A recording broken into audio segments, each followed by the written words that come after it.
Hello and welcome to episode 139 of Gamers of a Lost Spark podcast. I'm your host, Antony, and joining me this week, it's the other spark on the pod, a man who has a craft beer for every mood and every occasion. It's the Gaming Yorkshire Pudding, Mr. Steve Carter. Hello, sir. How are you doing? You all right? I'm not too bad. How are you? What beer do you have this evening? I saw you tweet something out just before we went up. Before I went upstairs to pod. What beer have you got this evening? Yeah, well, I have a Phantasma, courtesy of the guys at Magic Rock over in Huddersfield this evening. So yes, it's one of my go-tos, one of my favourites, a gluten-free IPA. Ooh. So yes, and also in my newly purchased Magic Rock glass from the weekend as well, because I actually went over to the tap room there this weekend. So right. Yes, feels official. Tastes better when it's in an official glass as well. So what was the tap room like? What was it? Was it their like kind of microbrewery? Was it their site?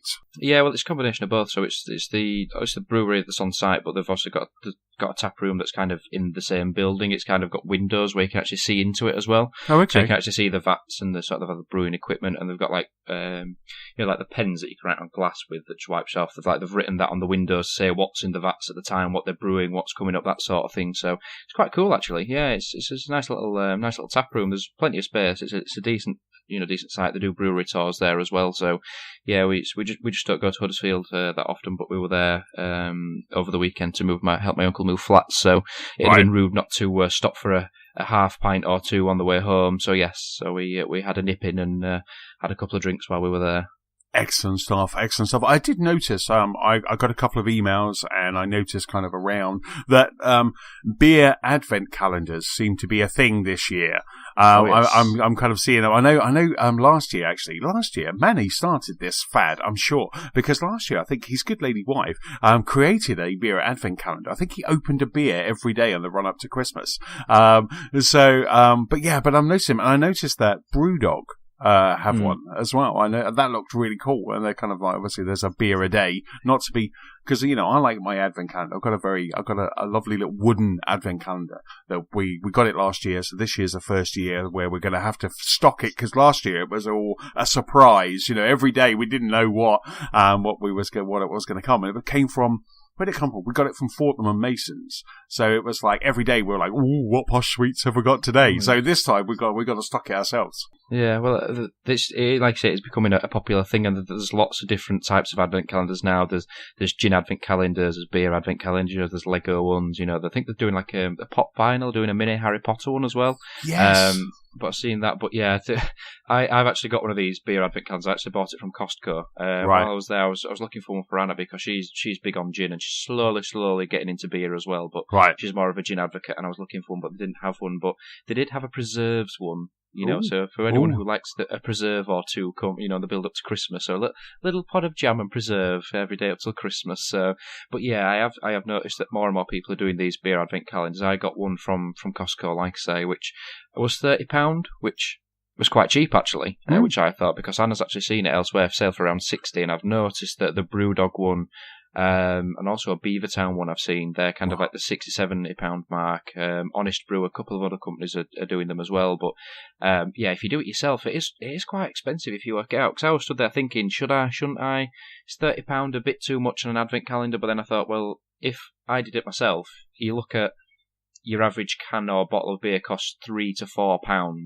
You're going to need 24 to 25 of them. Yeah. So you are looking at around the £78 mark if you did want to do it yourself. So £30, it might not be all the best beers in there, but it's a nice little treat for 24 days up to Christmas, and it comes with a glass as well. So so there's a glass in there to boot. So yes, I don't think I'll be able to drink it every morning. I think that might be pushing the boundaries and probably breaking some HR rules for work and being inebriated whilst at the place of work. But yes, come home time, that'll be a nice little treat to have it chilled in the fridge, waiting to come home. Oh, that's so cool. I'd like a coffee, an espresso to do a coffee advent calendar. That would be really cool. Yeah. That'd be just really nice. It's quite funny, actually. I was just saying, just before we started podding, I got sent from Nespresso. They sent me, obviously big fans of the podcast. They sent me three free testers of their new blend, and one of them, which I'm drinking right now, and I'm absolutely loving it. It's called Paris Macaron.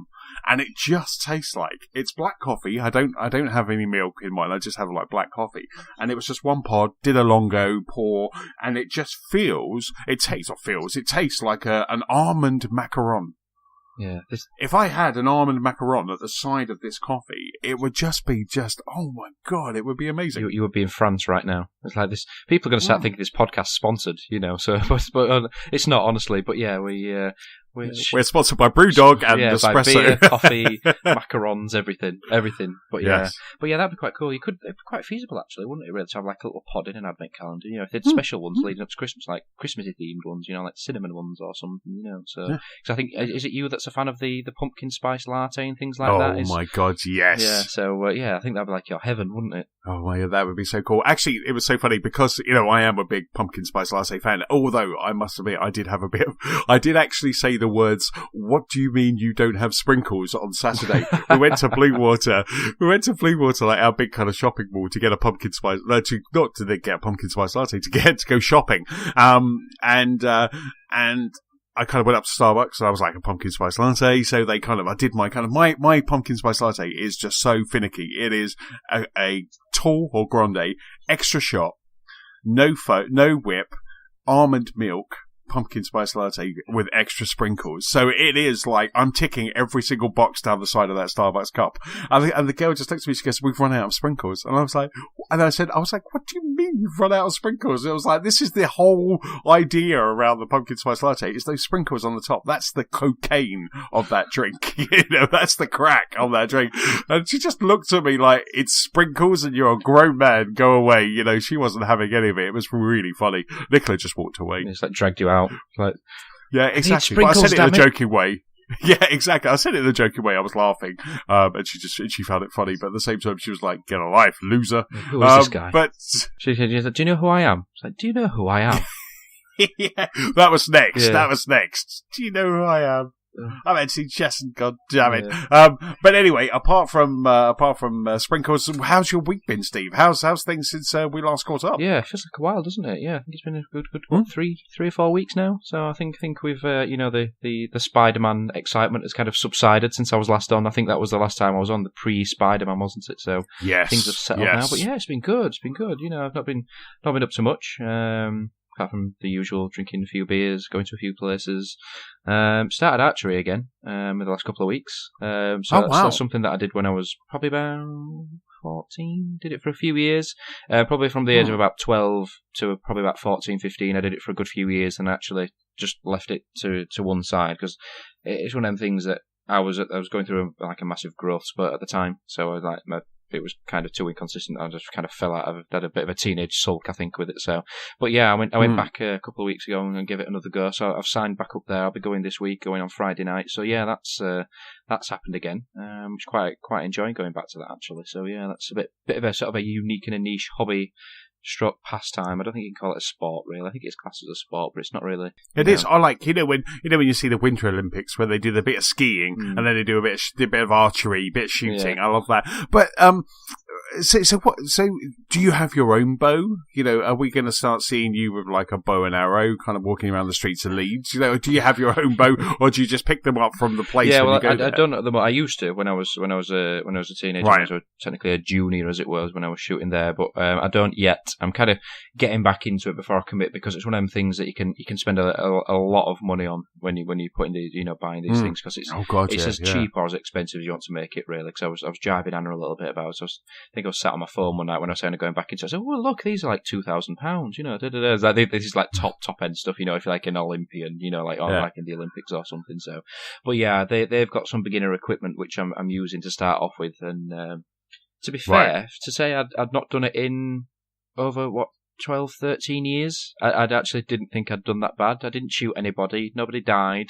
Nothing went horrendously wrong. So yeah, it's something that I will look to get the equipment eventually, but not just yet.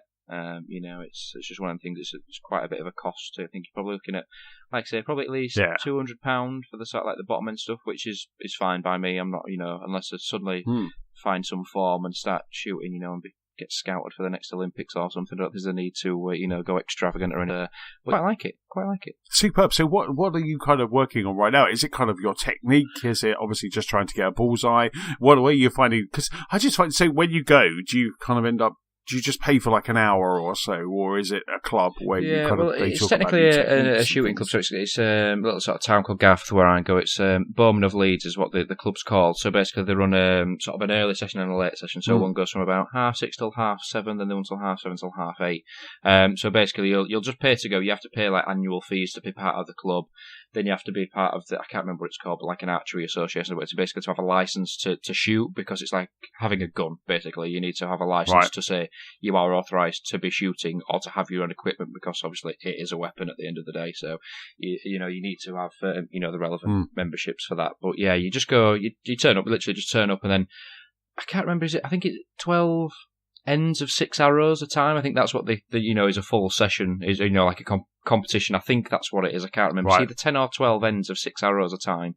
So you just shoot your 6. When everyone's shot the 6, go up, collect your arrows, go back. Everyone gets everything again, and just go again. Just keep doing that and that, And so, like I say, it's one of them things that there are clubs around. There's a club in Selby, which is a bit more expensive, but they are, if once you've joined up, you get a key, and you can literally go 24 hours a day, and you can just literally just turn up and shoot by yourself. So you could, because they've got an outdoor range and an indoor range, you can just literally just go and just shoot whenever you want. So if you work nights or something, or you've got a bit of insomnia, and you just want to go shoot something, you can just go and turn up. So yeah, it's quite popular actually. When you look into it, it's more sort of widespread than you'd actually think. Given the hair growth that I'm having recently, I'm going to be turning into something like an extract of Game of Thrones, I think. So I've got the accent, I've got the hair. Could have the archery skills to boot, so I could be in the final season. Absolutely. Every time I see you, you're getting more and more badass every time. Sword fighting next.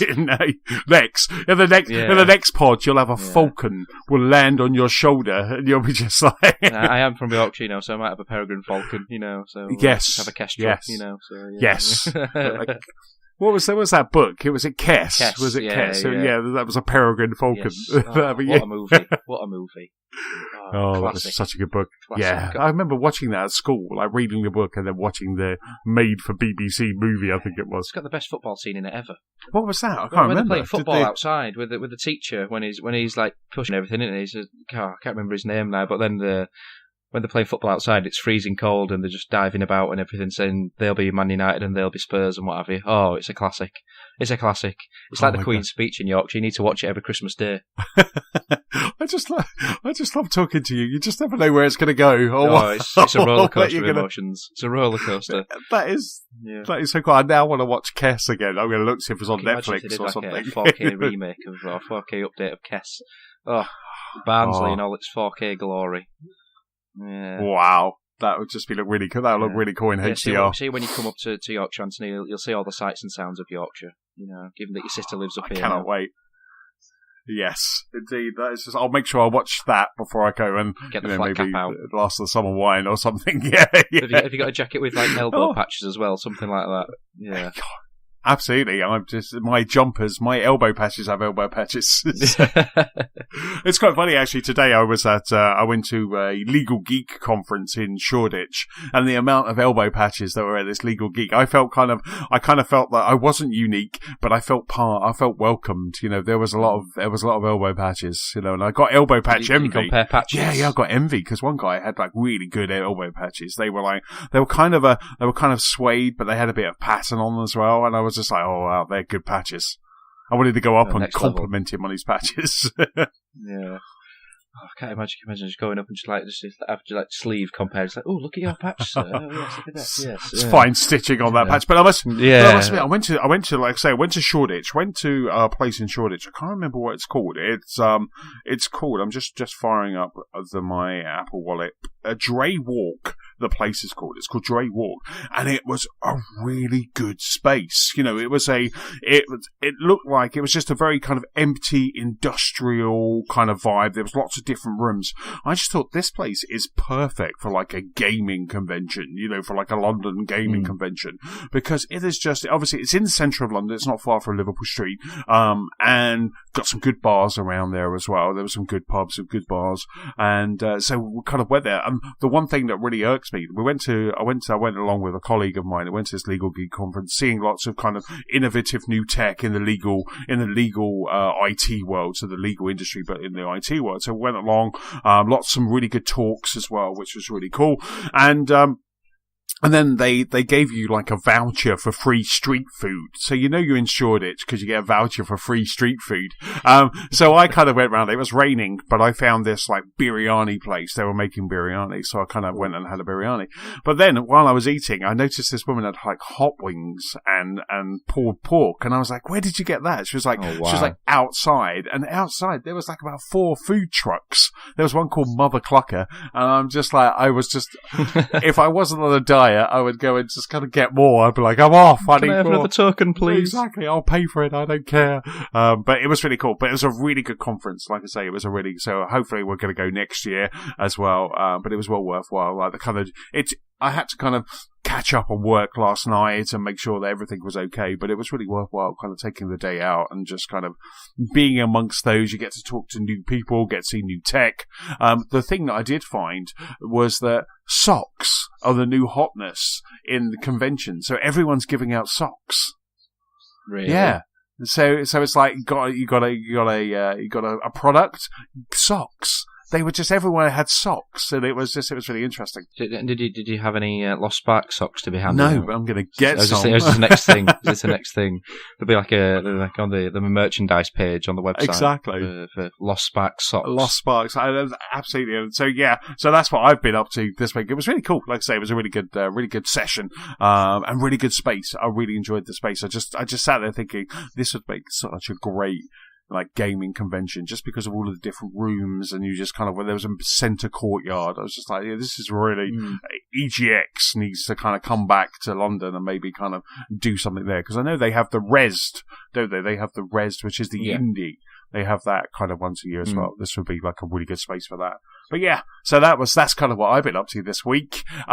Steve, let's jump into what we've been playing. What have you been playing? Well, jumping on sort of the bandwagon that is the last sort of podcast that you guys have had, inevitably been playing Forza Horizon 4. Yes. Given, I think you'd have to be silly not to be playing it at the moment, wouldn't you really? But yes, we've had a couple of sessions now, haven't we? We've had a convoy going. Yep. A Sparks Car Club convoy going on, and it's highly entertaining, highly competitive as well. Yes. I don't think I've ever heard so many expletives in such a short space of time, and I've missed the checkpoint, and I'm sad again, and I crashed into a wall, and people piggybacking each other, and knocking people, and missing checkpoints, and all kinds of madness. I think I think it was the weekend that it came out. Was it the Sunday after it came out when we were streaming? I think Stu was streaming, and we had the game of zombies or the plague in the frozen quarry. Yes. Oh, that was amazing. That was one of the finest gaming ever. That wasn't it? It was just to see it was a spectacle. It was a spectacle in driving. That's what it was. But yeah, it's a stunning game, isn't it? It really is. Both solo and when you're playing online with people, it's just not playing as much as I'd like to at the moment. Last few weeks I've been working later this week. The shift rotations meant I've worked later, so this week I'm finishing at 6 and next week I'm finishing at 7, so I'm trying to fit it in. I'm getting about an hour or 2 hours in on an evening, so it's nowhere near as much as I'd like to be, but yeah, playing enough of it to keep me going, because I know like you guys are kind of like level 90 to 100 now or something crazy. 105. Stuart, 105, there you go, and I think Stuart posted a message in our WhatsApp group saying it was 95, so he's going to try and catch up whilst we were podding, to much to your disgust. But yes, I think I'm a lowly 40, or I don't think I'm at level 50 yet. Right.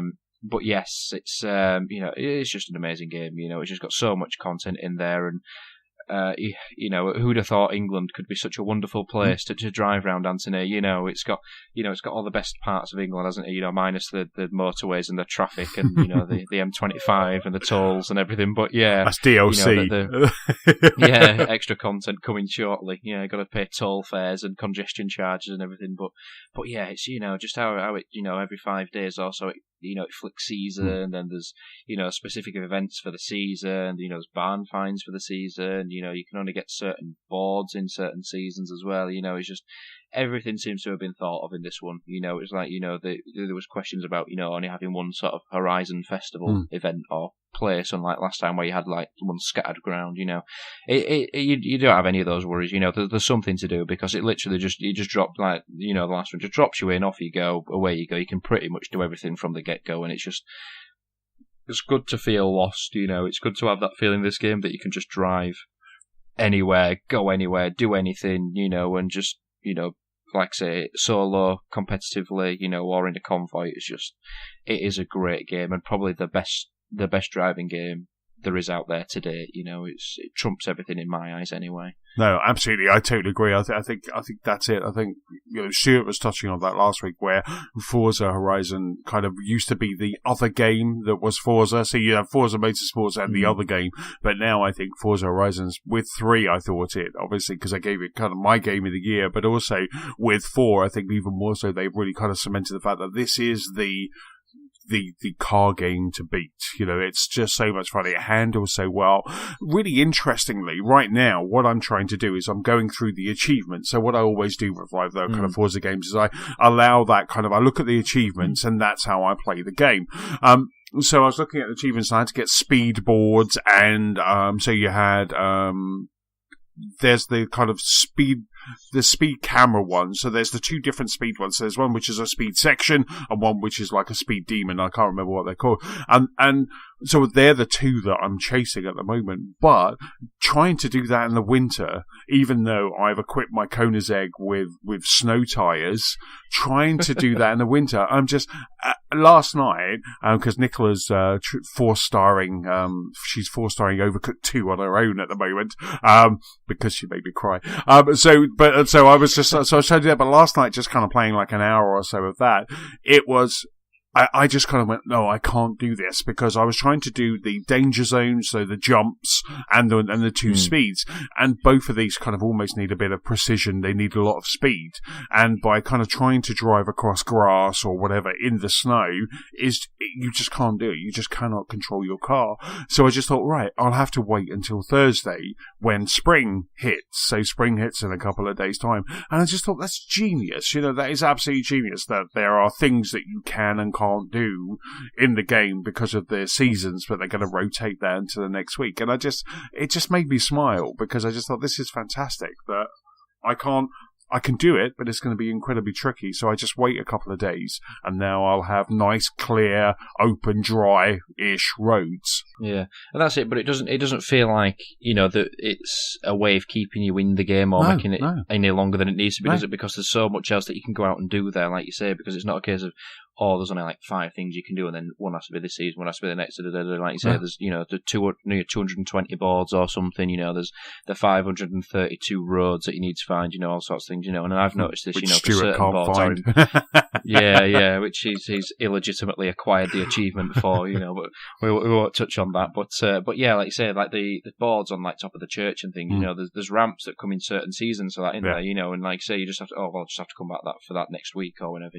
So, but yeah. It's just everything, like you say, has been thought out, and everything is just designed perfectly. There's not many things in that game that I think anyone would really change, because it's just literally everything seems to have been thought of. After the last game with all the DLC, all the crazy things they did with like the Hot Wheels car pack, things like that. You think, well, what are they going to do next? And I think, being in England, I think that kind of took everyone aback anyway. But then having these rolling seasons as well, having this new rolling feature that can, changes every week. It's not something that you decide what happens. You just accept it. It's just a case of, this is coming next week, and it's going to be spring and autumn or summer, whenever. So it is something that's clearly had a lot of that time and effort and thought put into it. So, but yeah, it's something that. And it's one of them games that, you could quite easily come back to at a later time, just periodically dip in and out of, like you say, if it's a season you're waiting for the season, just jump online and get a convoy going, it's amazing, and come the time when extra DLC is due out for it and they will announce it, I'm excited to see what actually will be coming out for it, because I think if you look at the map that's on there are quite clearly areas that look like they could have an expansion in. There's zones on the map that look like they could have some extra roads put in, or just expanded slightly. So it'd be interesting to see what they do, what extra cars are going to be out there, what new modes, features, races, or if they're doing something sort of a bit left field like the Hot Wheels car pack again. What are they going to do? But yeah, it's just stunning.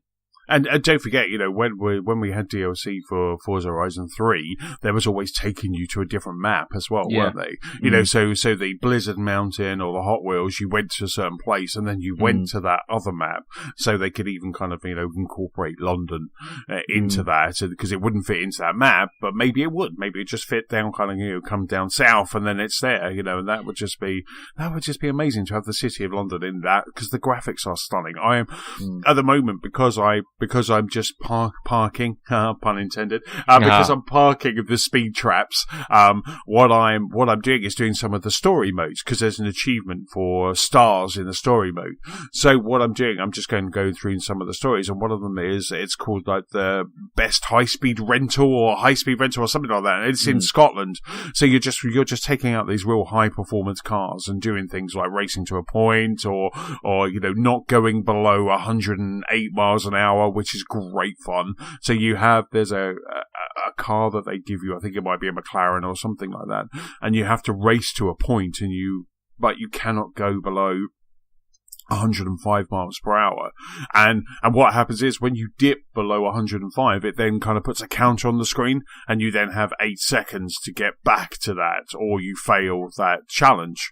And I just really like that. I just think that's really cool. That's appeared in a couple of the other stories where you had to be only on road. And if you went off the road, like on a corner, it went, right, you've got 10 seconds to get back onto the road, and then it would reset if you did it again. Yeah, it changes it up, doesn't it? Because I think there's, there's only a finite amount of things it can do in terms of like the races that they do, in terms of like, you're racing a hovercraft or a train or a jet or something, because it is just the same thing with just a different sort of vehicle you're racing. But things like that, it does change it up a little bit, doesn't it? And these sort of point-to-point events, and like the Halo showcase event and that sort of thing. It does change things up a little bit, and I'm all happy to do that. If they can incorporate any other franchise or any other ideas, that kind of takes you away from it a little bit. Like puts you in that warthog and you have to, in effect, race to get off the Halo, because it's like the end of the first Halo, isn't it? That mission, it's like the final mission of Halo, where you have to, escape the Halo ring before it self-destructs. So if there was any way they could include any other sort of, franchise in that, whatever it might be, I'm all game for that, because there's literally an endless amount of possibilities they can do, and these sort of things, with the capture the flag mode and the zombies mode, even thinking a bit, maybe a sort of what's the name now? The car football game. What's it called now? Rocket League, yeah. Even if they include something like that in there, even if they put a mode like that in there, they could literally do anything, and I think it would be gold, because, the quality put out there is just going to be, staggering, and this is the thing, even on, I've not seen it running on a standard Xbox, on an Xbox S or, a standard one, but on the X, everything's crisp and clear, smooth, it looks stunning. There's a couple of bugs that I've noticed with the order on a couple of my occasions, which I don't think anyone else has had, but apart from that, it's as close to perfection as you could get from a racing game, in my opinion, anyway. Yeah, absolutely. I mean, in the house, I've had it running on an X on a 4K HDR TV. I've had it running on an X on a 1080p TV, and that looks incredible. And I did mess around as well with doing performance and frame rate. And then I've also had it running on an S on a 4K TV, 4K HDR, and that looked stunning.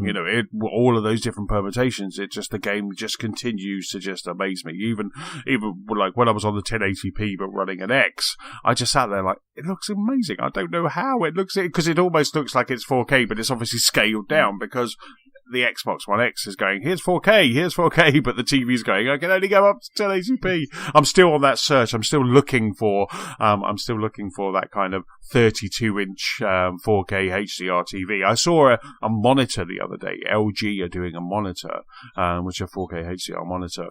Actually, no, that wasn't 32, that was 27, so it's a little bit too small.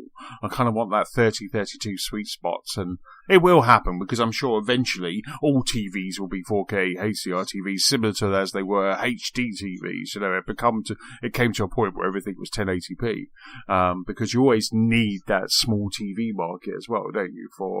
People always need those for bedrooms or other rooms or things like that. So I'm hoping we'll get a 4K HDR TV at some point so I can put that in that little space. Yeah, well, like I say, it's one of the things, as the technology becomes cheaper, it's things will happen. It's just look at the price of 4K TVs now compared to just a year ago, 2 years ago, when it was brand new, like my TV in here, it's probably I think it's about 38 inch, something like that.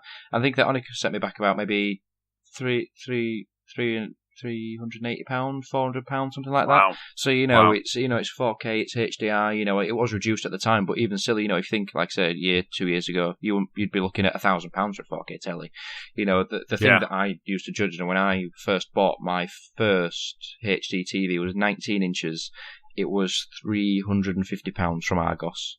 And it was a 19-inch HD TV, which I had in my bedroom. That was when the 360 kind of went HD for the first time. I remember playing Call of Duty 4 for the first time in HD on that telly. And it was £350 for that. And just think what you can get for that now. If you just bought a 1080p TV, you could probably get, 40, 50-inch TV for £350 these days. It's mad, isn't it? To think what you can do. And like you say, 4K will happen on smaller screens. It'll happen on tablets, iPads, iPhones, Android phones. It will happen eventually. So it will become the norm at some point. But yeah, like you say, until such time, you'll be stuck between, sod it, we'll buy a big TV, or you'll have to buy a monitor that's just a little bit too small, won't you? So, but yes, either way, whatever you're playing it on, it's still, it's top, it's a top quality game. It just looks, considering they can get that quality out of, like an S, considering that, what power they're getting out of that console, people think, it was underpowered and, it's, that console might not last a long time. If they can do that with that game, imagine what another developer can do with any other game, or for that matter, what they can do with any future games, or the Fable game that, that they're allegedly supposed to be making, so, it's exciting times. Absolutely. I saw a tweet from someone at Playground Games, one of the guys at Playground Games, saying, my time is up on Forza Horizon. I'm now going over to make an open world RPG. And that just kind of made me, I just thought the forests and the woodland in Forza Horizon is incredible. So you imagine that in Fable. Imagine running around like kind of, if you look at Broadway area of the Forza Horizon 4, imagine that, but just in Fable, as a Fable game, that would just be incredible. So I just can't wait to see what they're going to do with that, if they are working on that. We all know they are, but if they are working on that, I mean, I'm hoping, because obviously we've got the Exo, haven't we? Got Exo 18, which is the Microsoft Exo 18, which is going to be like almost a second E3, and that's coming up in November, I think November the 19th. So while I'm in the US, so I stuck it in my calendar because I need to be in the hotel room and streaming. So yeah, let me have a look. I'm sure it's like somewhere around there, like 18th or somewhere in November. They've got that, and I just wondered if they're going to announce Fable or show us a bit of Fable or do something like that. Because if it's going to be an event where they're bringing some new games and some new announcements, then surely that is a game that they need to unveil in front of everyone. So that would be really interesting to see if that actually comes as one of those. Maybe, I think they did go on Twitter the other day to say that Halo Infinity won't be at EXO, so that kind of counts that out. Yeah. So you need, there's Crackdown, so that means you're going to have Crackdown, maybe some Gears of War, the Gears of War Funko game, and the next Gears of War. Oh, can you imagine if it was just for a Funko announcement? Oh, people would kick off. Oh. Well, they've got three, haven't they? There's 3 Gears of War game. There is a one that is a bit like XCOM for PC.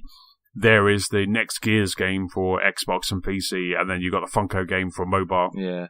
See, it's a shame, really, because I'm not a massive Gears fan, to be honest, but I could get on board with the, sort of like Halo Wars style Gears of War game. I could get on board for that, and like I've got the games here, and I think are they all on Games Pass anyway now, the Gears of War games, because I was the first party. So yeah, so I have got them, but I've never been a big fan of it. But yeah, I'm all from trying new things, but the Funko thing, I think that's just lost on me. I love my pop vinyls, but I think the premise of it being a game is just lost. That's just gone on me. So, but yeah, it's you'd think they've got to do something significant at this, this exploit, wouldn't you? To make it kind of viable or interesting for people, because people are going to tune in or think it's, if it becomes a regular thing, for them, a yearly thing, or if they kind of went a bit Nintendo-y and kind of did this sort of thing periodically, you've got to make a meaningful avenue, rather than just kind of dropping it. Oh yeah, we're just doing some new controllers, or oh yeah, we're just doing this, sort of thing. But yes, if they're not doing Halo, then you'd think something first party's got to be there. Like you say, whether it be Crackdown or even just a very brief teaser for Fable, just to say, yes, yeah, it's definitely happening, because like you say, it's the worst kept secret going at the minute, you know what I mean? So, but yeah, it'd be exciting to see what they do. But yeah, it's not far away now. It's we're mid to late October as we speak, aren't we? So it's imminent, and as is Christmas. Christmas is imminent. Yes, I'm sure it's about a month away. Actually, but yeah, you're right. All it needs is something like Playground Games logo, followed by the Fable logo, and that's it. Everyone just goes bananas for it. They go absolutely just incredible. Yeah, and it's a great place because it's going to be like a big inside Xbox, so it's going to be a good place where they could announce some more stuff for Sea of Thieves. They could announce the DLC for Forza Horizon. They could do all of that. There's some really good announcements that's going to keep all kind of Xbox fans kind of chomping at a bit and glued to their screens. So yeah, I reckon it could be quite exciting. So like I said, I've already kind of warned. It's really funny because we're like kind of going around holiday, and Nicola said to me, she goes, right, okay, how are we going to watch Strictly, and and I was like, more importantly, how am I going to stream XO? We've got to make sure the hotel Wi-Fi is kind of working well. Speaking of Strictly, because we didn't do it before we started playing, but I'm not allowed to mention Strictly, but Bake Off how amazing was last night's Bake Off. I have never been so tense and close to tears watching a TV program ever. It was just like, it was incredible. I thought it was such a great Danish Week was an interesting one, an interesting choice. But I just thought it was amazing. I thought it was incredible episode. Yeah, I think Danish Week nearly broke everybody, didn't they? Including everybody watching. But I'll go on the record and say I talk about Strictly with you, Antony, because I do watch Strictly, and then obviously there was the Strictly scandal last week. Obviously, wasn't there? But, oh my god, yes. They skirted around that very well, I thought, on Saturday last week. So yeah, that kind of got put to one side, and it didn't get voted off either. So that was quite.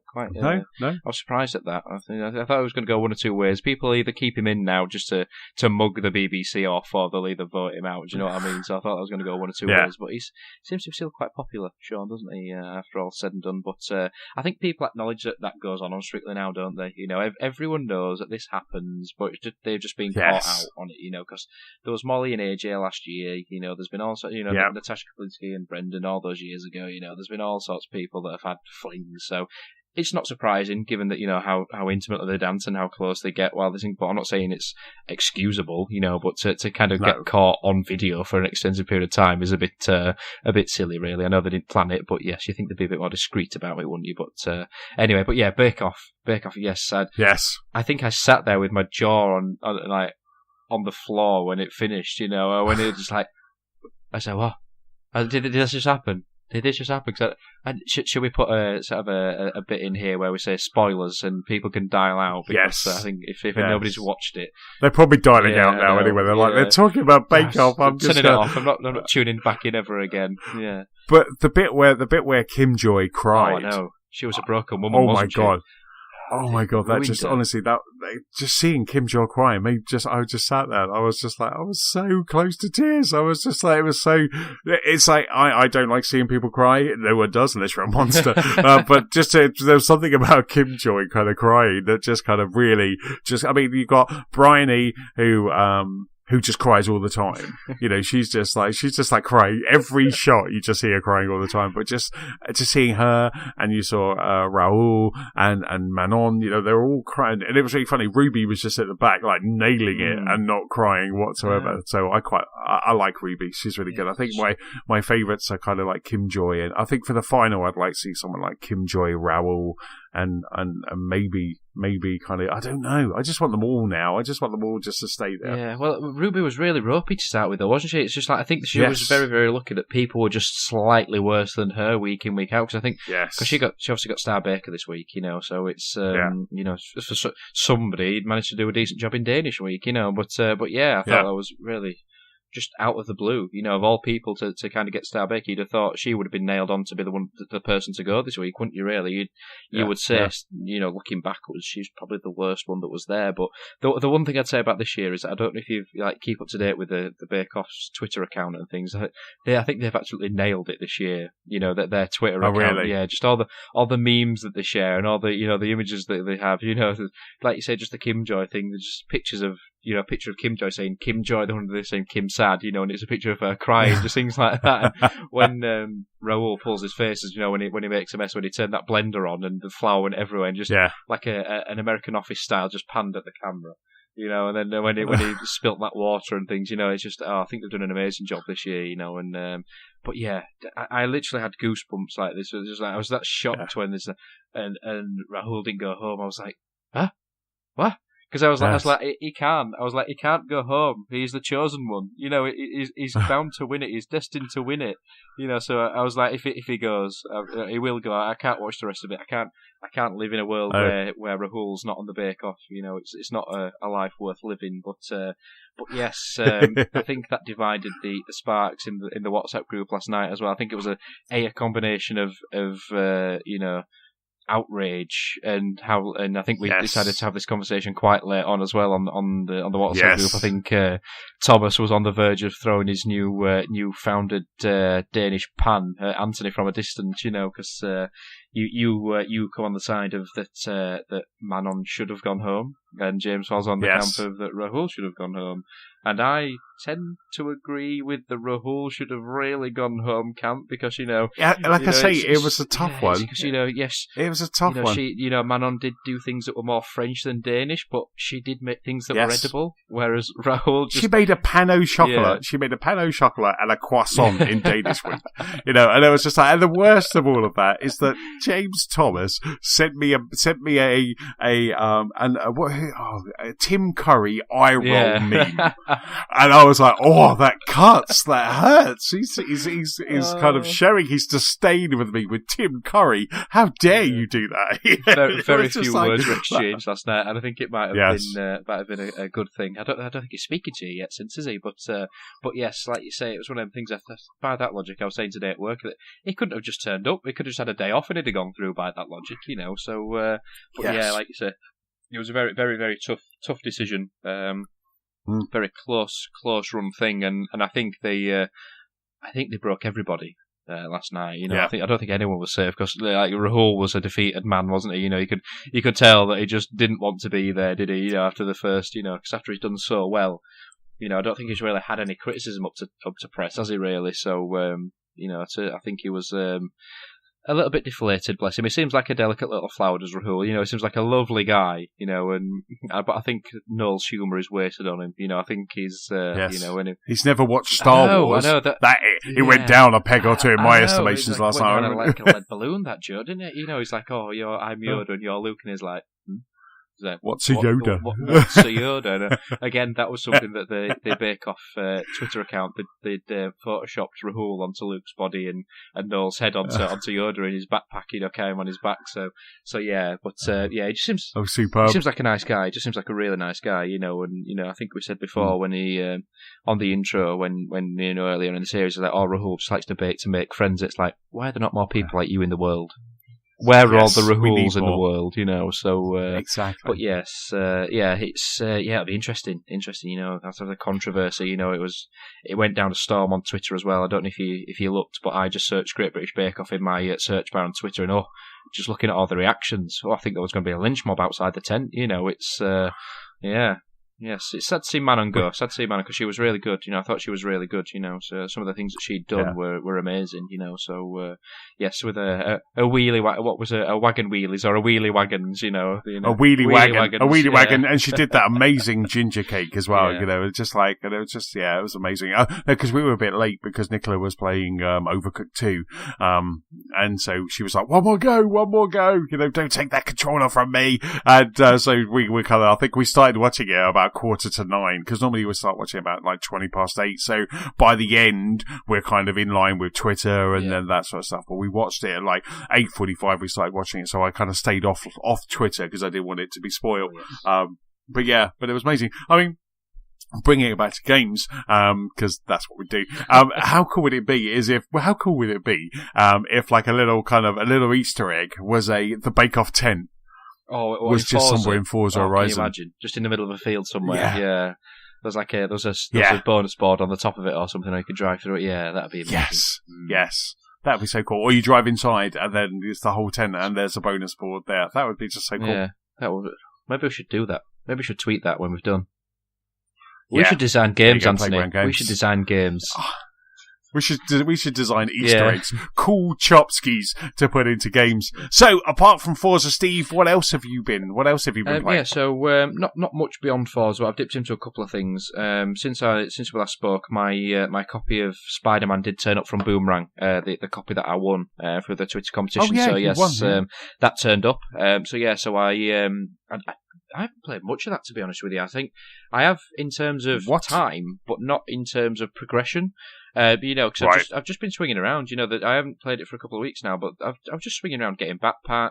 Doing the pictures. Just doing the other little side quests mainly. Doing the construction. The Fisk construction sites. That sort of thing. I didn't actually progress the story that much. Yes. I wanted to kind of. I say I want to save it, but there's not really much chance to save it given what's coming out imminently. We've got Red Dead next week, Fallout in a couple of weeks. There's not much chance to really save it. But I have got some time booked off over Christmas, so I've got a few days booked off. So on those days, I'm going to try and probably just smash like Spider-Man, Forza, Red Dead and Fallout when they're all here. So. But yeah, I'm only playing on a standard PS4 and just on a 1080p TV. I've not got it hooked up to the 4K, so I don't get the HDR benefit. But it's just a great game, isn't it? And my main trepidations about the game are completely unfounded. I didn't want to get too excited about it because I could quite easily see this one falling flat. Inevitably, fall foul to the hype train and then just be, it's just it's all right, but. It's really good, it's really, really good. And I think it's not, in my eyes, the sort of the Batman, going to dethrone Batman. It's almost there, but I think Data for Insomniac taking the Spider-Man franchise or taking, the lead or the helm with any other superhero games or anything like that. It's really good, considering what they've done in the past, from something like Ratchet and Clank and, their pedigree, what they've come from. It's kind of a bit of an unknown for them, isn't it? In a way, sort of Resistance games as well. So, but it's great. It looks great. The writing's great. The script. The voice acting. And the world. New York. It's great. It just looks brilliant. Just swinging. Just swinging through the city and just climbing buildings. Scaling up buildings. Just performing tricks in the air. Just. Collecting backpacks, it's just a nice game to be in, a nice world to be in, a little bit like Forza in a way, just, zipping around, just doing things here and there, it's just, it's the same, but a different game, a different world, you know what I mean? I've really enjoyed it, and, my doubts have been eased, I probably was wrong to doubt it, but I'm glad I did in a way, but yeah, it's just a great game, so definitely something that I'm going to keep hold of, until, if it just, in between sort of the Forza and the other games that are coming out, it's need to get back into it, admittedly, but I can see why you bleated on about it so much, Antony. Anyway, I will concede that, and probably in some ways owe an apology to say I'm sorry I ever doubted it, but I can see ever doubted me. I mean, I must admit, I haven't jumped back in since Forza came out, so Forza kind of was almost the stopping of me playing Spider-Man, just because I'm enjoying that so much. But over this weekend, I really want to kind of just jump back into Spider-Man, and I just want to finish the story mode. So at the weekend, kind of Saturday or kind of Sunday morning, I'm just going to kind of grab the PS4 controller rather than the Xbox controller and just try and finish that story, because I will get to it in the news a bit later, but we've got the start of the DLC coming out, and then obviously Red Dead's coming out as well, and I think Red Dead's that kind of killer, isn't it? It's like, I don't think you can play Red Dead and Spider-Man at the same time. I think that kind of takes all your attention, something like Red Dead, doesn't it? You know, to me, that's a true AAA, you know, big hitter, isn't it? You know, that's kind of takes your undivided attention, I think, doesn't it? Exactly. I think my problem is I always try and juggle kind of too many of the open world games, and by that way, you just kind of get confused. So I just want to get Spider-Man finished, and it sounds kind of derogatory, but it's not. Because I'm absolutely loving what I'm playing, but I just want to, and like in Simmons, I mean, I think that whole kind of taking pictures and getting all the backpacks, you know, I think that's almost like a rite of passage with the Spider-Man games, because I think everybody should do that to start off with. I think that should be the way, because you really get used to the swinging mechanics, and then the Fisk building sites, obviously, they get not easier, but they get less complex and less tricky the more you level up. And the more gadgets you unlock. So I found the first couple, I really struggled. I had to do them kind of again and again and again. But then towards later on, when I'm leveling up, I'm finding that, you know, I'm not doing them with ease, but I kind of know what I'm doing, and it's all kind of working really well. Well, I think it was you that said, either in the WhatsApp group or on the pod, that you need to you know, take some time to read like the combo list and the move list, you know, just to make sure you nail everything, because it really is the case, you know, because it's not one of the, you know, I think the one criticism that could really aim at the Batman games is that it's just, you just hit the same button for all the combat, you know, obviously different timings, you know, different spaces in terms of leaving a pause between each hit, but you know, with Spider-Man, I think it's more in terms, because there's more button combos and more different ways you can vary your attacks. You know, you do need to study that list. You know, when you do get a new move or something, it is really worthwhile just sitting there and looking at that. You know, and watching the little clip in the corner just to show you what it does and how it can help. Because like you say, because it's, you know, those.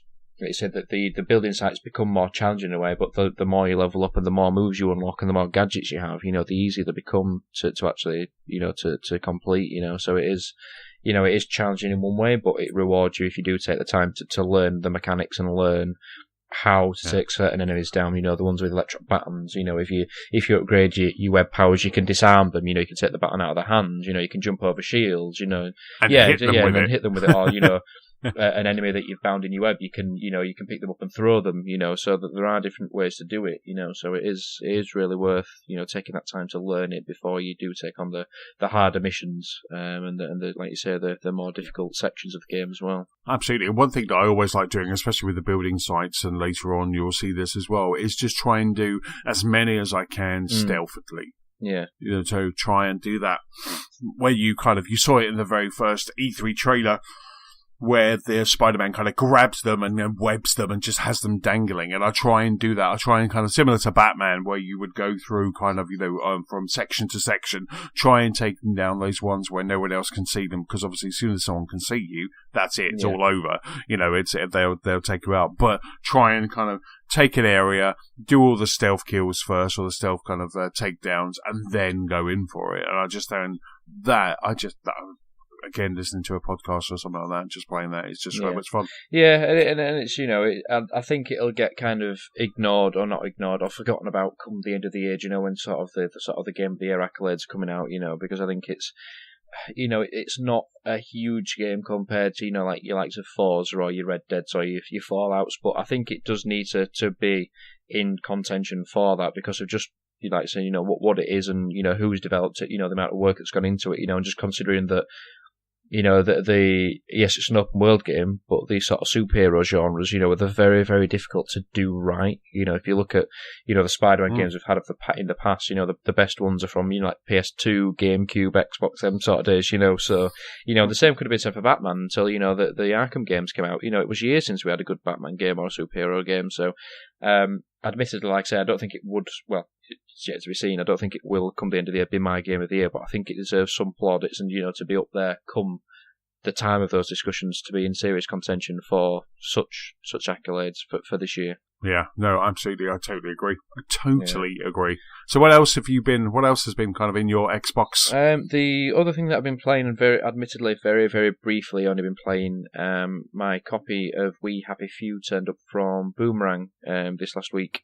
So I've only probably played about an hour and a half of it or so. I've not played much at all, because like I say, I've not been had much time for gaming, given I'm on a later shift pattern these last few weeks. So I've kind of kept an eye out on this one, because it's something that I've seen in sort of press releases at E3s, that sort of thing, and so it's kind of a bit different, a bit unique. And when it first came out, I saw that people were kind of giving it 6s, 7s, because it was like the idea was good, but it kind of didn't deliver on it.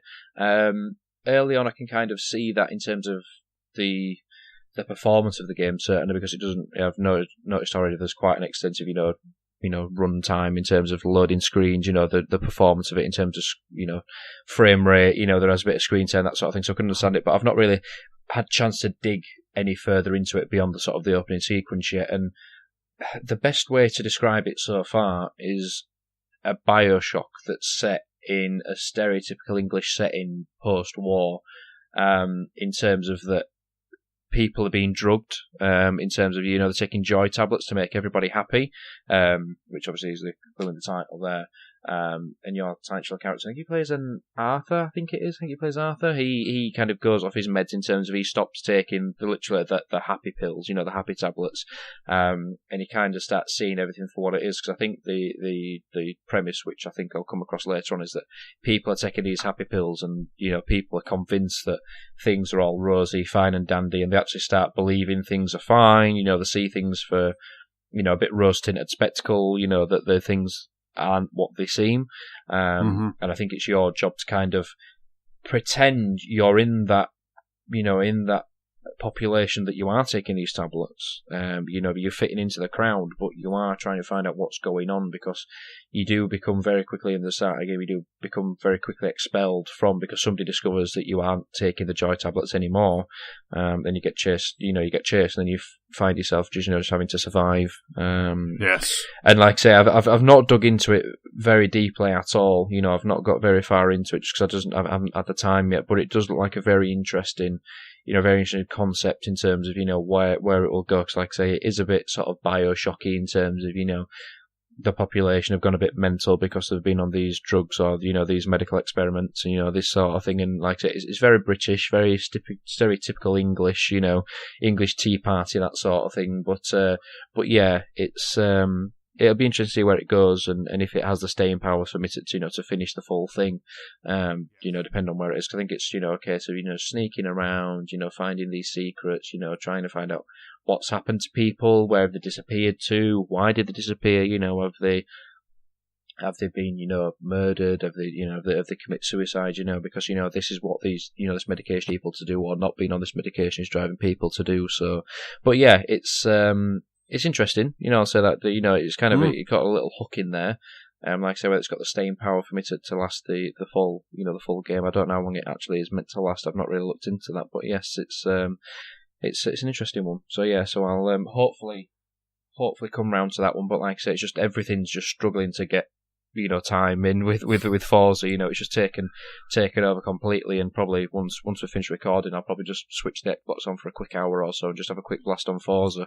When I've got a game that I need to just quickly, play, send back to Boomerang, and hopefully get it back in time, for maybe Red Dead for next week, So yes, I shall report back more when I've had a bit more chance to put some more time into it. Anyway, superb. So, are you boomeranging Red Dead? Are you just kind of get it from them? I don't know. It depends. If I don't get it in time, or I don't get the alert say I'm getting it from Boomerang, then I will buy it. Yes. Because I have actually booked the Friday off next week, because it is next week and it comes out now. I have actually booked for the Friday off next week, so I will either go out and buy it, or I will order it in, because Boomerang are usually quite prompt in letting you know when games are coming. So I might try and power through We Happy Few, and maybe even if I don't complete it, send it back for the next week. So I think they'll probably start looking to allocate come sort of Tuesday, Wednesday, for a Friday release, because they'll want to send them out no later than Thursday at least to get them in time. So so I'll probably try and power that through. Maybe have it done over the weekend, because we haven't got many plans this weekend. So I think Anna's either working the Saturday or the Sunday, so I might be able to actually get through it then and send it for the start of next week. So, but yeah, if I don't get my copy from Boomerang, I'll just buy it, because it is a game that I will happily purchase, because it's something that will be in my playlist for quite some time. And had Forza not have been on Git and Games Pass, I would have done the same with Forza, because I would have kept Forza pretty much forever. So I can imagine that will be the same with Red Dead when it comes out as well. Yeah, absolutely. I mean, I digitally purchased Red Dead. It's quite interesting, actually, because Manny sent over a couple of I think there was an Amazon special offer that was happening where you basically got 3 months of Xbox Live, and it was only for like £13 or something like that, but you also got £10 credit on the Xbox store as well. So it just didn't make sense. So I you could only buy 2 from Amazon. I think it's stopped now. I'll have a quick check, and if not, I'll stick in the link. In the pod notes, but so I had £20 credit, so I bought the basic version of Red Dead. I just bought the kind of standard version, and I got it for like about £30. So I felt like it was like a bargain, especially in the news item we're getting to later. Maybe I should have paid more, but I'm still waiting for that kind of 90 gig download to start, because it's about 90 gig I think on Xbox, and right now all it's done is just kind of downloaded some DLC. It's downloaded some pre-order, not DLC, some pre-order bonuses. I did get an email the other day saying here's 500,000 GTA Online credits, but I'm not playing GTA Online, but I thought that was really cool as another kind of little kind of incentive to kind of like pre-order. So I'm just waiting for that to then start kind of kicking off and downloading. I will make sure kind of getting closer to the time that it's downloading, and I won't do what I did with Spider-Man, which was I was like, the PlayStation's going to download it, and I think it was the night before, and it was still hadn't downloaded, and I had to kick it off manually. Yeah. Exactly. But I'm sure I saw somewhere, and correct me if I'm wrong, but I'm sure I saw somewhere that said Red Dead might actually come on 2 discs. I think I saw that when I was trawling through the news, which is like really kind of scarce this week. When I was trawling through the news, I saw that. Yeah, I thought it was on like Games Radar or something like that. They're saying the physical copy might come on 2 discs. Surely they must have already been printed and been sorted by now.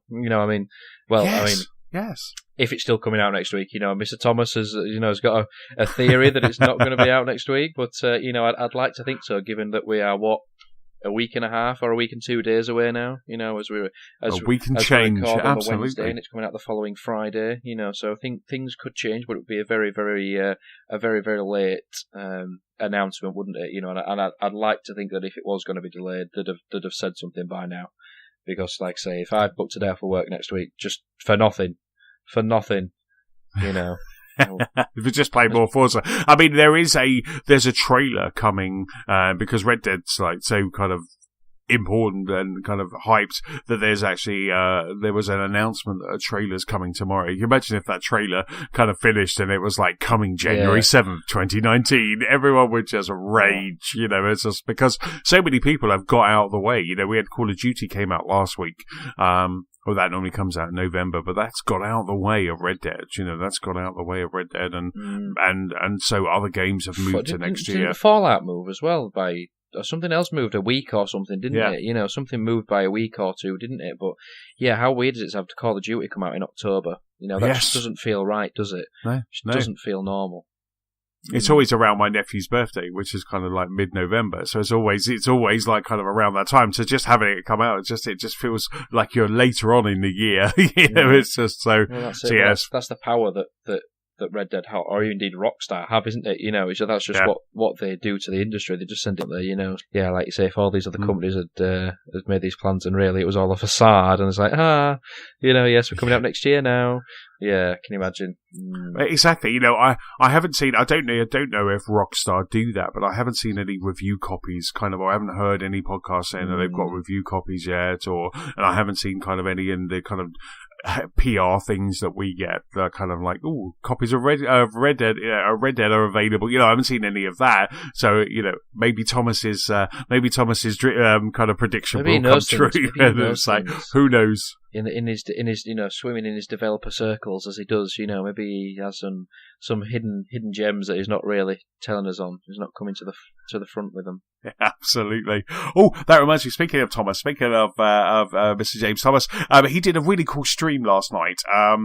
Just before the Bake Off, he did 2 hours of Sea of Thieves.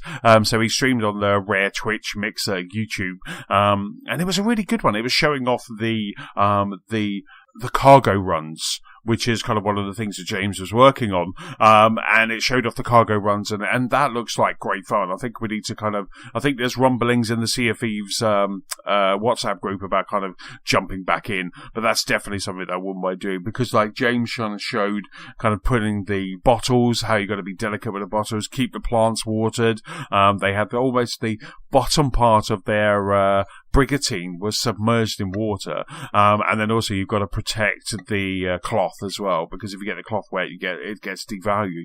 But it was great fun. James did an amazing job as always. He did a really good job of kind of, it was him, it was some other guys from another podcast as well, so he was cheating on us. I'll talk to him now. I'll talk to him next week when I get him on mic. But there was like another podcast, but it was really good. It was really good fun. I sat and watched a good kind of, I think I kind of finished because Nicola wanted to play Overcooked, so I watched a good kind of 90 minutes of it, and I was just like, it was really good fun. It was really, really interesting just to see them. They were taking questions from the chat, from Mixer, YouTube, and Twitch, and it was a really good stream. So he did absolutely superb job. He's becoming the face of their PR firm, and there's any PR. Let's just send cheap. He'll do a good job. Just put him in front of a camera, he'll be fine. Absolutely. That's the face of Rare. That is the face of Rare. He's on his own Twitch and Mixer now. He's had there's the he was on the little documentary they had as well, and he's done that that event that Rare had as well. He's just he'll be the boss at Rare soon. I'm sure. It'll be like he will be Rare. It will just call it. His face will be the logo.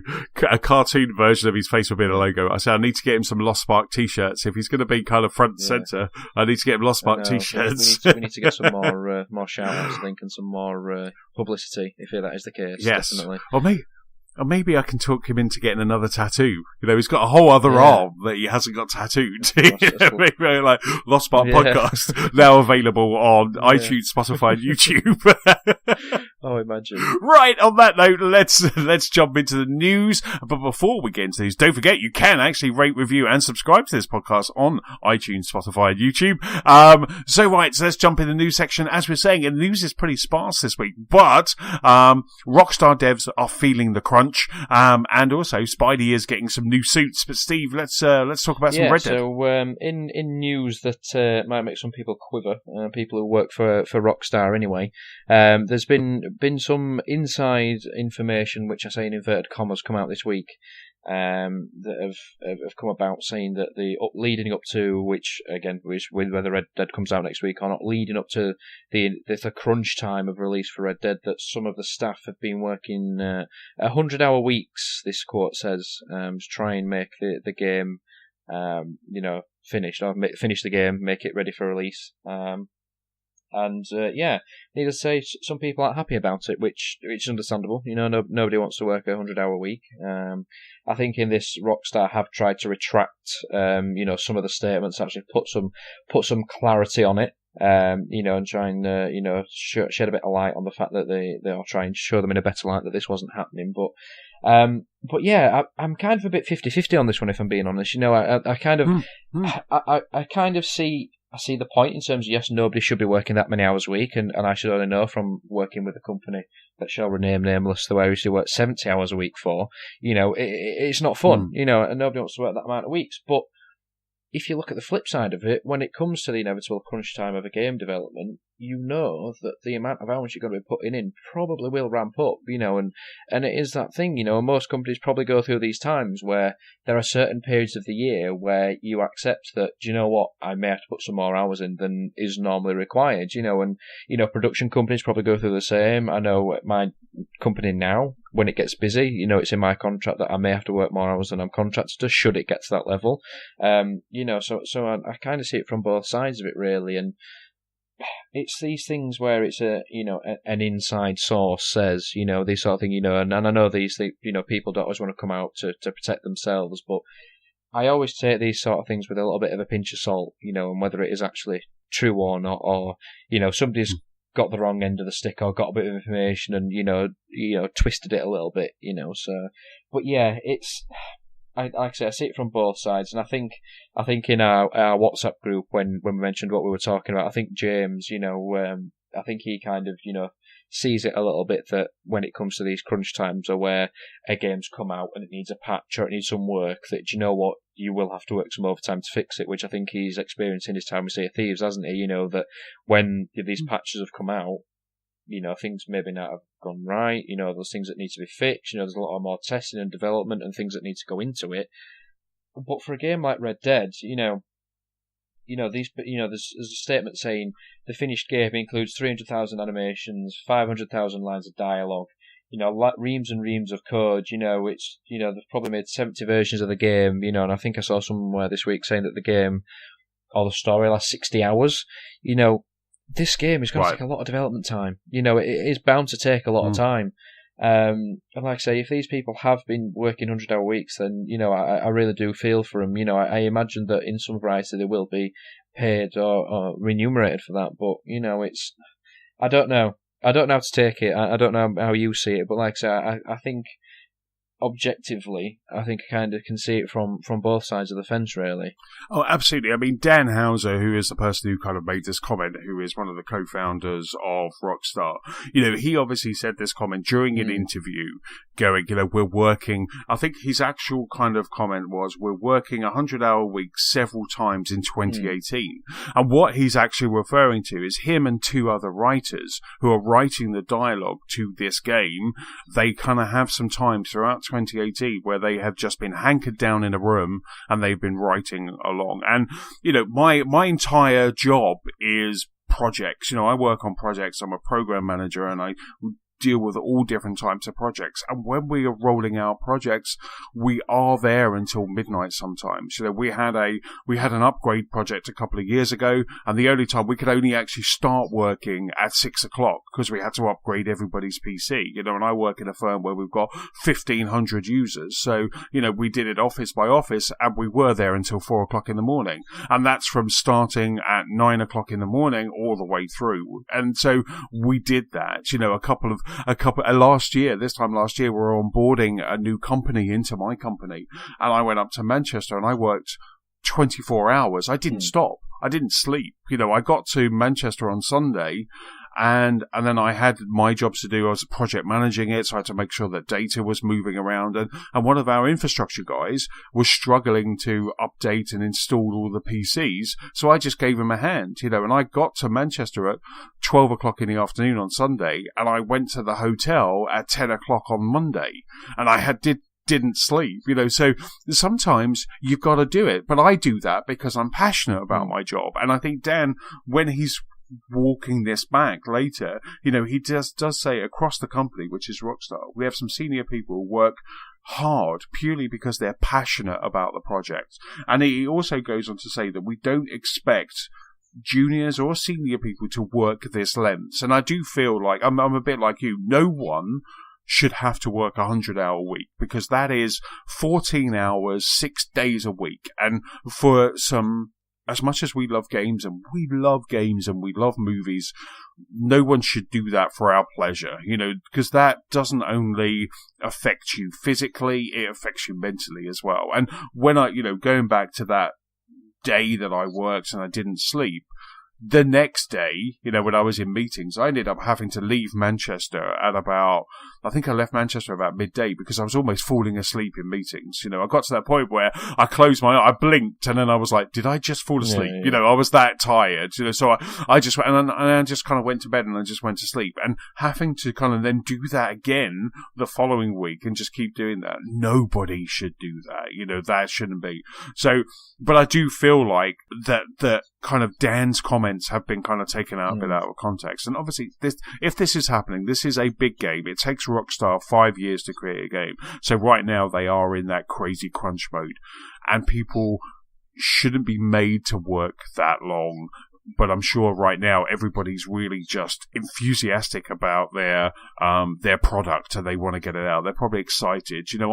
Whenever I'm rolling out a project and we're getting to that rollout time, I can't wait for people to experience or have the thing that we've been working on for years or for a year to roll out. So you could imagine that that's what it's like right now in Rockstar. But as I say, no one should work that. And one of the interesting things is I have noticed that since this comment, there's been a lot of people from the industry who I follow on Twitter or the people I follow have retweeted, just saying the same thing, we shouldn't do this. This isn't right. So it's quite nice that the industry has kind of got behind this. But at the same time, similar to you, I'm a bit 50-50 where I think the comment maybe has been taken out of proportion just slightly. And like you say, for somebody who is just quite high up as Hauser is, when he says we, we could quite easily, like you say, be talking about him and just some other, senior heads of the company, and those sort of people, you can imagine them working that amount of hours because they are, if that's their business, if that's their company, they are paid to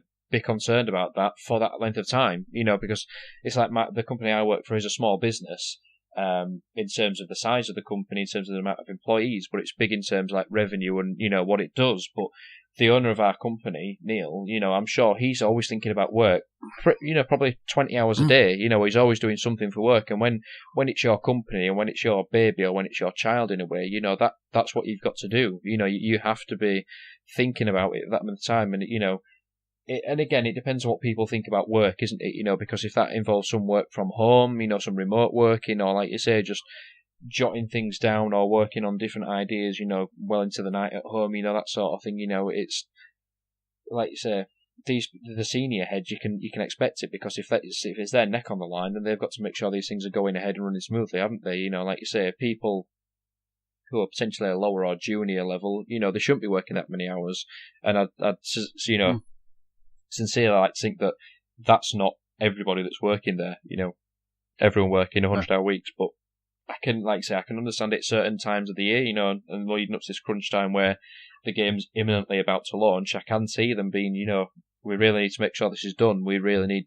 a bit, not more commitment, but, a bit more, a few more hours put into the game, a few more people to stay behind and make sure this is ready to go, because ultimately, if they don't, it's their jobs on the line at the end of the day, isn't it? If this launches and is a mess, at the end of the day, it could massively impact the company and the sales, and they could be out of jobs, as a result. So, but yeah, if it's like Assassin's Creed and you're just getting skinless faces and things like that, people are going to, and then people will mark this game down. But, the interest, and you're right, leading up, as no matter how much you plan, and that's what I do for a living, I'm a project manager, so I plan and plan and plan again, there's always that moment just before you go. So whether it's a marketing project, whether it's an IT project, whether it's a game project, whether it's a movie, there's always going to be that crazy time. And some people thrive on that. I'm a bit, project managers are the kind of adrenaline junkies, and I thrive on that and I love it.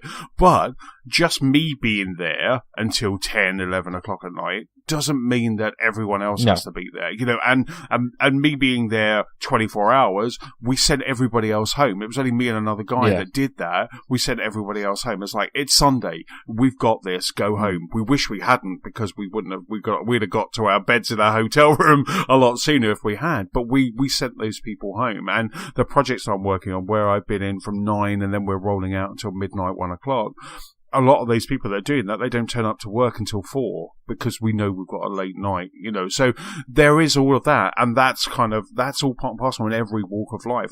So I can kind of, as I said, no one should have to do this, but I can see kind of where they are. And interestingly, there was kind of like an additional quote just basically saying there was some confusion has come out of that interview.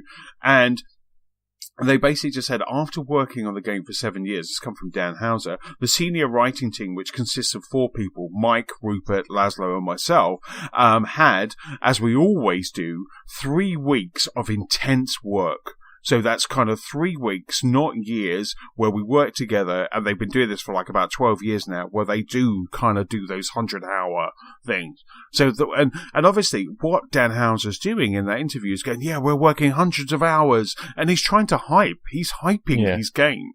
He's basically saying, look how much we are putting into this game. This is how much we believe in it as well. Exactly. You know? If Dan Hauser went on that interview going, yeah, we're working 9, everybody goes at 3 and we get hammered and then we come back in and, people will be like, oh God, this game's going to be so bad. Yeah.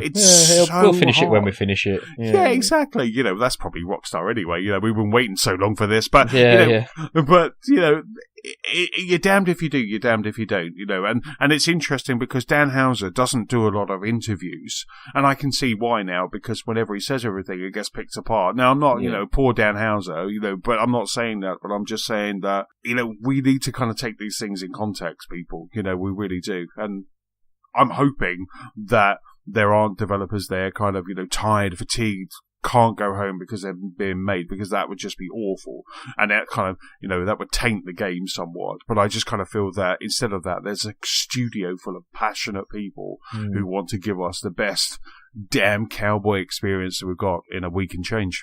Yeah, well, that's it. And if you applied this sort of news story to any other sort of like job or any other role in life, like I say, people look at the NHS, look at all the the hours that nurses and doctors and things spend working week in, week out, and that's, I don't think they'd get this level of sort of outrage and outcry, because that's kind of just expected of them. Do you know what I mean? And that's no through no fault of their own. That's just the demands of the job and the demand that the country has on the health service, given the current situation. But it does happen in other walks of life, and it's not to justify it, but like you say, it does happen. Every job has its busy period. And I'm kind of like you in a way, in a little bit, that I like going in when it's busy and sorting crap out. Just getting stuff done. When I've only been in this job for probably about 5 months now. When I joined, the crap was hitting the fan. It was a case of there were the short staff, they were on demand, and it was going a bit belly up. So I've gone in and I've kind of new people have come in, we've kind of leveled it off now, and with the department I work in is running fine now.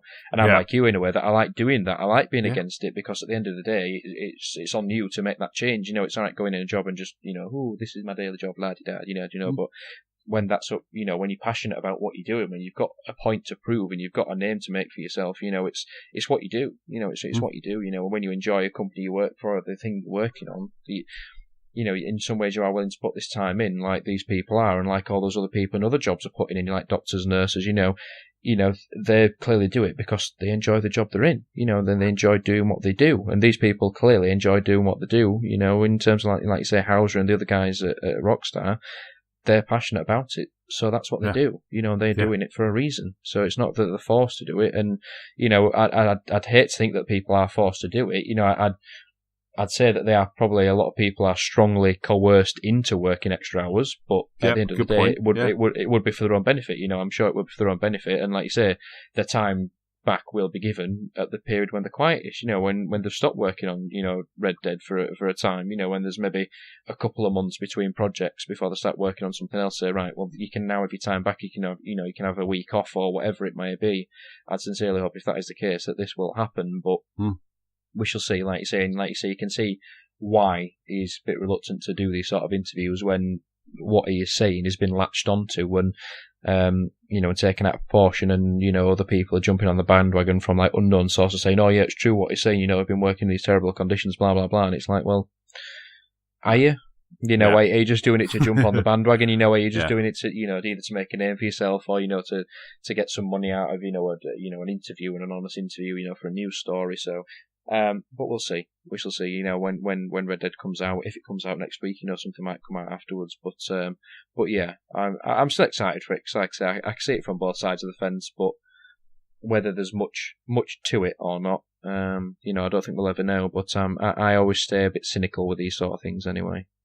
But I'll be, this news story doesn't make me appreciate or depreciate their Red Dead Redemption any less. I'll be appreciating all the work and hard effort, and you'll see it. You've seen it from all those trailers. This game just looks incredible. The fact that there was another news item where they were saying that if you turn off the HUD. So if you turn off the mini-map that's on your screen, if you turn that off, then NPCs in the game will tell you where you need to go. So if you need to go to Big Red Mountain, they'll go, right, what you need to do is go down by that church and then sling a left. They will say something like that rather than you see it on your mini-map. And I just thought that's like a whole other game that they have created, that if someone wants that immersive experience and they turn off the HUD, they're getting directions from people. You could just go up to anyone and go, do you know where Big Red Mountain is? And they're like, yeah, keep going down this road. And they would just keep telling you. And I just thought, that kind of quality, that's someone, they didn't have to do that, but someone's gone, do you know what would be a great idea? And that's the kind of thing that you kind of feel about in games and in any kind of project where people are always kind of going, that would be a really cool idea if we did this. It might mean that I've got to come in on Saturday and Sunday to do it, but that's going to be a really cool idea. Just at work the other day, we've got a deadline looming for a project, and I basically just said to the project team, because I don't want to see my team under it. I'm a fair boss. I think I didn't get any presents yesterday on National Boss Day, but I'll deal with that in appraisal time. Outrage! Disciplinaries next week, surely. Yeah, I'm a fair boss. And I said to him, I said, like, is there anything I can do?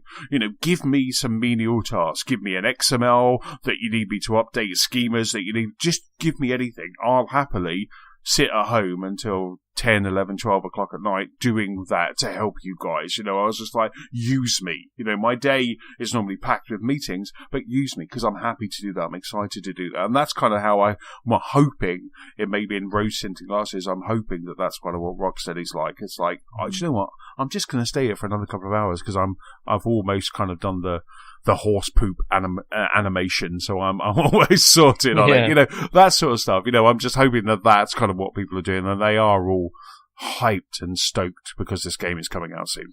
But yes, we shall see the fruits of their labour imminently, shan't we? So, but yes, it's whether or not we'll get a true reflection or any more further information on that, we shall see. We shall see. Absolutely. And then next up, just coming out just 3 days before Red Dead, we have the first of the 3 pieces of paid DLC for Spider-Man. So the game we were talking about earlier. And this is The City Never Sleeps. Now, I think we've reported previously on the pod that this game consists of 3 episodes. So we've got The Heist, we've got Turf Wars, and we've got Silver Lining. The first of which is arriving next week on the 23rd. So Red Dead's 26th, and this is coming on the 23rd. It's going to introduce or bring back Black Cat, because Black Cat is in the game in a kind of way. In the base game, so you're going to see Black Cat. It's going to bring new missions, new challenges, and a brand new faction of enemies as well. But the thing that caught my eye, and the reason why I had to put this in the pod notes in the show, was that you get 3 new suits, Steve, and these suits are glorious. So there's 3 new suits to choose. So your wardrobe, if you will, your Spidey wardrobe, gets increased by 3, and those 3 are, and I'll stick a link to the picture of this in the show notes because they look amazing. So the 3 you get is Scarlet Spider 2, and that was from the comic book, the graphic novel kind of Scarlet Spider. So you get the second outfit there. You get the Resilience suit. Now, I love this suit because this kind of comes from comic book artist called Gabriel Dell'Otto, and Gabriel Dell'Otto did the Secret War, and this guy just can draw. He is amazing. I will pick up a comic book if he is the comic book artist. I think he did Secret Wars 2 was his, and it's just stunning, and he's coming back to do some more Marvel soon, and it's just amazing. So to have the Resilience suit for that is great, and then we also have Spider UK. Now this is the Brexit Spider-Man suit. So this is Spider-Man looking a bit like Captain Britain. So it's very much kind of almost a Union Jack. And this again is from the Spider-Verse. I think right now in the Spider-Man comic book. We had the first issue last week of the Spider-Geddon, and I did notice that on the cover of Spider-Geddon that there are about 3 or 4 Spider-Man or Spider-Men from the game. So you got that, the one where he's kind of got all spikes, the kind of heavy metal Spider-Man, the base Spider-Man outfit that I can't kind of come away from.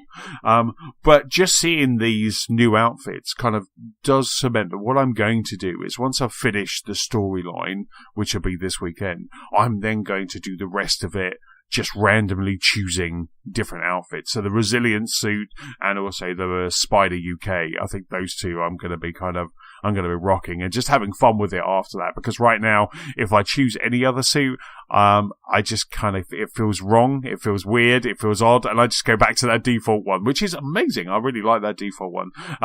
So we're going to get those 3. So this comes out, as I said, on the 23rd. If you haven't got it already, you can buy it. I got mine because I bought the digital deluxe, but you can buy it standalone, and it's $15.99 in the UK, $24.99 in the US for that season pass that gives you all those episodes, and I'm guessing they're probably, as each one of these episodes come out, we're probably going to get more and more spider suits. You'd literally buy this just for the suits, though, wouldn't you? You'd pay the $15.99 just for those 3 suits. I did it for Batman. I did it for Batman. I did it for Dark, because they had a Dark Knight, which is from the comic book, from the kind of the graphic novel by Frank Miller. They had that one, so I was like, yes, sign me up. And then when Arkham City was out, they had the They're the Batfleck suit.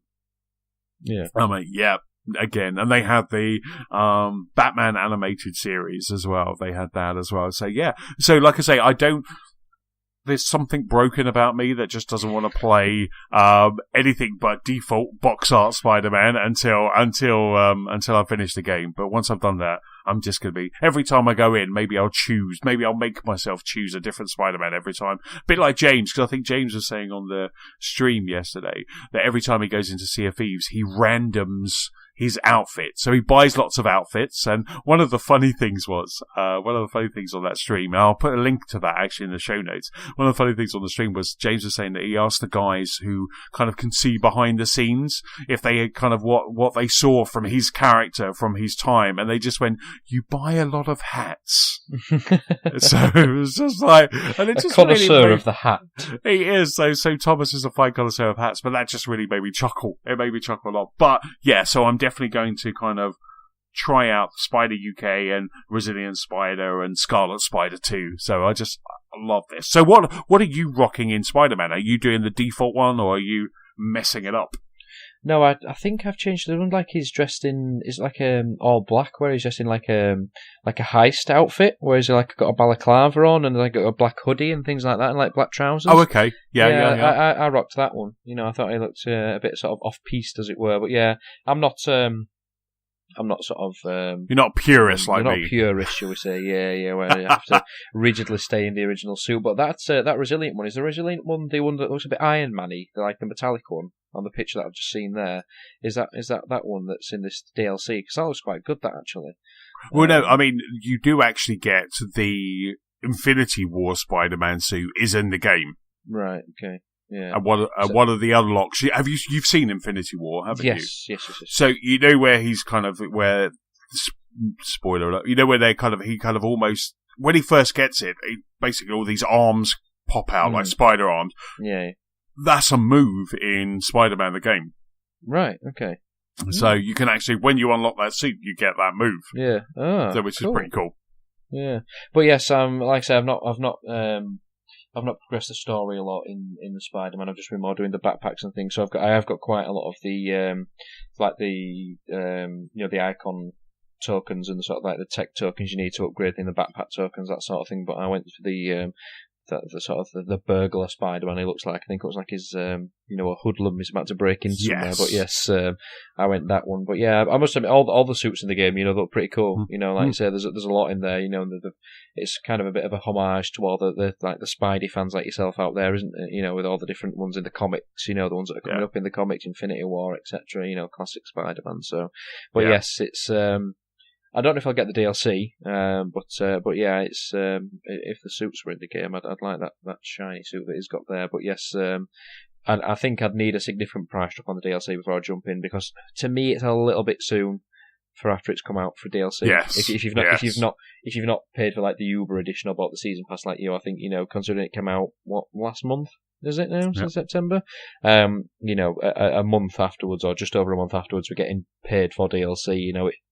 It doesn't sit right with me, but no. But again, I haven't been proven wrong. But to me, if I bought a game, I don't want to be paying £15 out just a month or a month and a half after it's come out. So yes, but yeah, when it drops down inevitably, which it will do, given 6 months to a year's time, it probably will have had a significant price drop, or it might have gone PS Plus or something, So yeah, I'll jump on that on a later date, but I'll come those days off I've got off around Christmas, or later on, towards the end of the year, I'll probably jump back into Spidey and get the story polished off and wait to the DLC to drop in price. Absolutely, you've got enough game in the disc copy, in the base game. You've got enough game in there to kind of keep you going. You don't need this, but it's just quite nice that if you are kind of finished it and you want to play more and you want that kind of excuse to go back in, that you've now got these. Like I say, it brings new missions, new challenges, and a new faction of enemies. So that's quite good. Because the one thing I do like about Spider-Man is when you're playing the game, as you progress through the story, the enemies that you're taking down change. So they kind of like almost they're kind of coming along with the storyline. So rather than you're doing the storyline and you've got enemy type C, but when you kind of just run around the city, you're back to enemy type A. That's always a little bit jarring. So the fact that they have actually thought about that, that's on someone's board. We're going, right, we need to make sure we're upgrading the enemies. I really like it. It's really cool. Yeah, like you say, it's a bit in in terms of like in Batman where it adapts to how you play it, doesn't it? In terms of if you're leveling up, like you say, you've got these moves and people can counter that, and and it's not like say you can just suddenly walk back and just walk through it, and just like flick people and they're flying all over, and just suddenly you're overpowering everybody. So yeah, it is like you say, someone's taken a bit of thought into that to make the game interesting, regardless of how much you level up, so you're not just walking through the game, easily. Yes. Yeah, absolutely. Fantastic. Steve, that's it. We just got 2 news items today. I know. Has it ever been known in the history of the podcast? This is the least news items we've ever had. But saying that, looking at my recording, it's still 1 minute 40. So maybe with like kind of bit of a preamble at the start, we're still 1:30. So that's good. That's good. Yeah, I think it's a decent chunk. I think that's enough of my voice for. I think my voice is enough for an hour and a half for anybody's time. I think so. It's the quality that counts, Steve. Exactly. We don't need 20 news items because we just bring quality on those 2. I'm sure we'll make up for it with a 3.5 hour special come the end of this year or start of next year. We'll make this time. Or just when we start talking about Red Dead. Yeah. So anyway, next pod will be a Red Dead special. Yes, let's bring this quality podcast to a close. Big thank you for listening, Steve. Big thank you for pulling up a mic again. No, thank you very much for having me. Don't forget you can keep up with us at gamersoflostspark.com. You can also find us on Facebook, on Twitter, we're at Lost Spark Pod. You can find us on YouTube and Gamers of Lost Spark PS4 Community and Xbox One Club. Don't forget we've got that Forza Lost Spark Car Club is now available, so anyone can join. I think I've opened it up now. I didn't open it up before, but I've opened it up so anyone can now join. Steve, where can people catch up with you? So I am at I'm Steve Carter 91 on the Xbox. I am at Steve_Carter 91 on Twitter, and I am Cartero on the PlayStation Network. Excellent stuff. Well done. For me, I am Chessman on Xbox Live and Nintendo Switch, PS-Chessman on the PlayStation Network, and Chessman UK on Twitter. Don't forget, if you have any feedback, please send it to our email address. That's feedback@gamersoflostspark.com. Right. Thank you very much, sir. Let's go and play some Forza. Let's go play some Forza and then prepare my stallion for next Friday. Oh, beautiful, beautiful stallion. Thanks very much. Bye. Goodbye.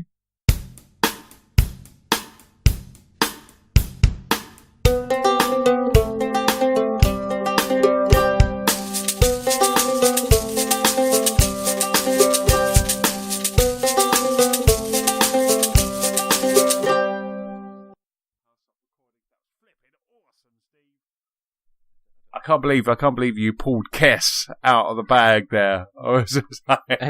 Any opportunity to mention Kess. Any opportunity at all.